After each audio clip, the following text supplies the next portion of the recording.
ஹல்லேலூயா ஹல்லேலூயா. எல்லாரும் கண்களை மூடி செபிக்கலாம். கடந்த நாட்கள் எல்லாம் நம்மளை கண்மணி போல பாதுகாத்து கொண்டார். ஆமென். ஹல்லேலூயா ஹல்லேலூயா ஹல்லேலூயா. ஸ்தோத்திர ஆண்டவரே, ஸ்தோத்திர கர்த்தாவே, ஸ்தோத்திர ஆண்டவரே, தகப்பனே, அப்பா நன்றியோடு ஸ்தோத்திரிக்கிற ராஜா. கடந்த 6 நாட்கள் எங்களை கண்மணி போல பாதுகாத்தீரே ராஜா.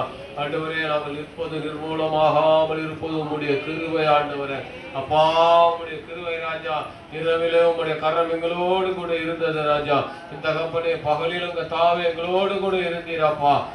இஸ்ரவேலுக்கு கர்த்தாவே இரவிலே நீர் அக்னி ஆண்டவரே ஸ்தம்பமாய் இருந்தது போல எங்களை பாதுகாத்தீரே, உமக்கு நன்றி ஆண்டவரே. இரவிலே கர்த்தாவே இஸ்ரவேலுக்கு கர்த்தாவே அக்னியாய் இருந்து பகலிலே மேக ஸ்தம்பமாய் இருந்தீரே, அதுபோல எங்களை கர்த்தாவே பாதுகாத்தீரே ராஜா. உமக்கு நன்றி ராஜா, நன்றி செலுத்துகிறோம். வந்த பிள்ளைகளை பிதா குமாரன் பரிசுத்த ஆவி நாமத்தினால் வாழ்க்கை ஆசீர்வதிக்கிற ராஜா. ஆண்டவரே, இந்த பிள்ளைகளை ஆசீர்வதிப்பீராக.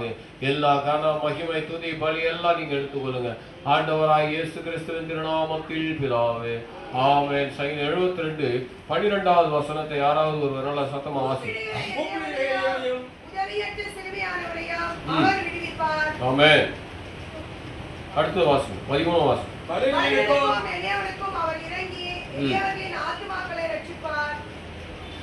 ஆமென். ஹல்லேலூயா. கூப்பிடுகிற எளியவனையும் உதவியற்ற சிறுமையானவனையும் அவர் விடுவிப்பார். பலவீனனும் எளியவனுக்கும் அவர் இறங்கி எளியவர்களின் ஆத்துமாக்களை ரட்சிப்பார். ஹல்லேலூயா. கூப்பிடுகிற எளியவனை. ஹல்லேலூயா. இதுக்கு நேரடியா நம்ம அர்த்தம் கொள்ளணும்னா நம்ம வேற மாதிரி யாராவது தர்மம் கேட்கறாங்க போல அப்படின்னு நினைப்போம். அப்படி இல்லை. வேதத்தின் பிரகாரம் அந்த மாதிரி ஒரு அர்த்தம் இல்லை. யோபு 29 யாராவது ஒரு எடுத்துக்கொள்ளுங்க. 29